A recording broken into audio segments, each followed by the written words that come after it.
The only reason I'm not concerned with I don't have a political agenda here. I'm just saying that, that culturally you've got a reputation, and So you read a couple of articles before this interview, dude, and I'm decided the guy. whoever wrote them was righter than me. No, I just asked you the jokes, and you addressed the jokes.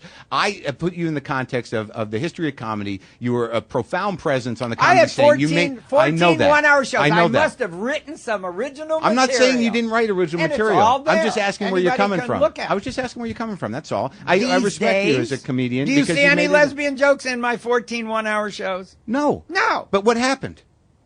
One night, I told some I heard on the street, everybody's up in arms over it. No, but why the shift? Why did you... It's not a shift. It's only 5 jokes. I do a 2 hour, 2.5, sometimes 3 hours. I get on at 8. I'm off at 11. Okay. Everybody focuses on one thing. No, I'll focus on all of it. I'm the problem. Do you think when I'm dead, gays will finally have an opportunity in America? Have I really been holding them down? No, you don't hold down. No, wait a minute. You don't hold gays down. Well, then what's the problem with me? No, I don't have any problem with you. I'm just saying that you reaffirm prejudice by making fun of them. Okay, can we tell a Jew joke that they don't want to pay? Why? It's not true. It's not true? Why do people laugh?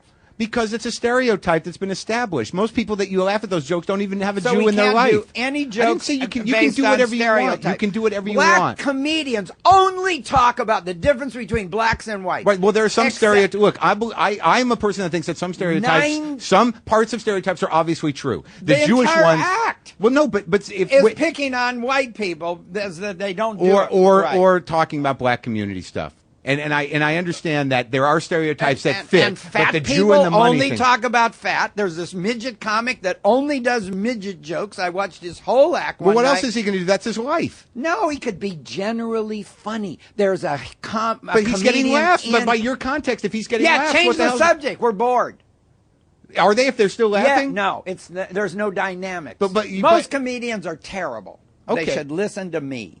Okay, I will hear you out. And I help them when I can. What is your problem with most comedians? Well, like I just said, their show has no dynamics, and it's not a show based on their knowledge of the audience. It's a show about them. And comedy is not therapy, just because it's a truth. Wait a minute. But if you're talking about a show about them, if you're saying that a person that talks about themselves on stage is not a comedian, then you're dismissing a great many great comics.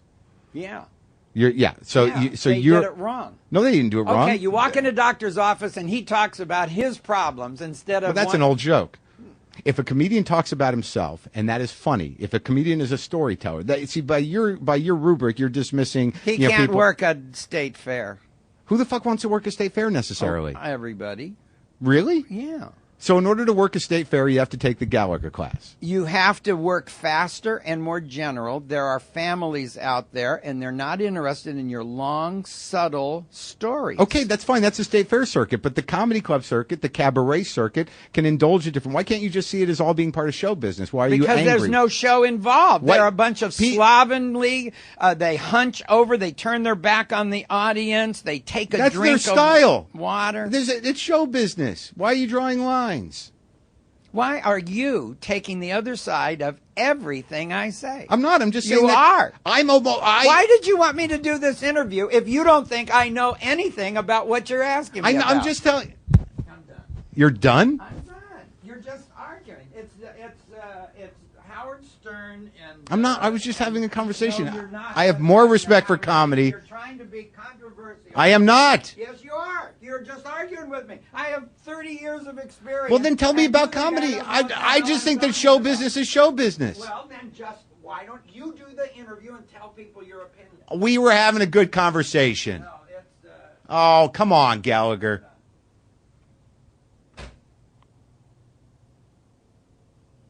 All right. Well,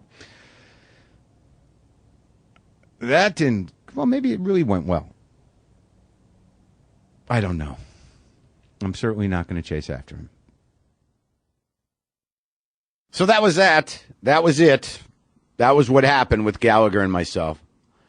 And even listening to it for a third time now, what is to be brought away from this?